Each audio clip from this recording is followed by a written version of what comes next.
মুরারোয়ের ঘুষকিরা গ্রামের ২৬ নং ওয়ার্ডের জল নিষ্কাশন নিয়ে অসুবিধায় সাধারণ মানুষ। জল নিকাশির জটিলতার কারণে জলমগ্ন রাস্তা বেয়েই যাতায়াত করতে হয় গ্রামের মানুষকে। কি বর্ষাকাল কি শীতকাল, সবসময় এই রাস্তায় জল জমে থাকে।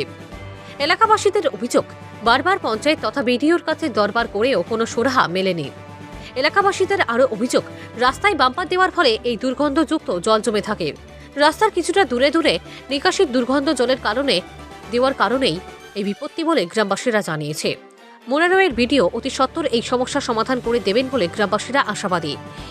ওই ওয়ার্ডের পঞ্চায়েতের সদস্য এবং বাসিন্দারা জানান, কয়েকটি পরিবারের বাধার কারণে এই জটিলতা। বীরভূমের মুরারোই থেকে নিজস্ব প্রতিনিধির রিপোর্ট, নিউজ টাইম 24/7।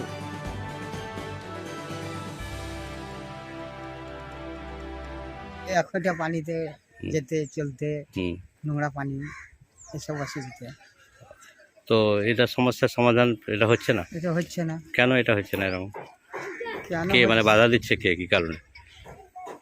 এইসব ড্রেনের পাশে নাই, রাস্তা ছাড়া নাই। তো রাস্তা ছাড়া তো নিয়ম পঞ্চায়েত হিসাবে, মানে এই হিসাবে হয় না। স্থানীয় এরাই বাধা দিচ্ছে। এখানে যথেষ্ট চেষ্টা করছে, মেম্বার চেষ্টা করছে যথেষ্ট, কিন্তু কাজ কিছু হচ্ছে না। যেটা কিছু লোক দিচ্ছে না রাস্তাঘাট, কিছু লোক বাধা দিচ্ছে করতে। কিছু লোক বাধা দিচ্ছে। ও, তাদের জন্য কি ব্যবস্থা করেছে? ব্যবস্থা এখন ভিডিও সাহেব আসবে, এখন দেখবে, তারপরে কি ব্যবস্থা হবে সেটা দেখবে। এখন ও, এটা কতদিন থেকে এরকম সমস্যা আছে? সমস্যাটা এই জলের সমস্যা। অনেকবার স্কিম এসছে ড্রেন করার জন্য, কিন্তু হতে দিচ্ছে না। স্কিম ঘুরিয়ে চলে যাচ্ছে। আপনারা কোনো জায়গায় অভিযোগ দিয়েছেন এই নিয়ে? অভিযোগ তো দিয়েছি, পঞ্চায়েতও দিয়েছি, ভিডিও সাহেবকেও দিয়েছি, কিন্তু কাজ কিছু হচ্ছে না। আসছে আর ঘুরে চলে যাচ্ছে। কালকেও গিয়েছিলাম, দিয়ে এসেছিলাম। কাকে দিয়েছেন? বললে যে আপনার বৃহস্পতিবার আসবে সব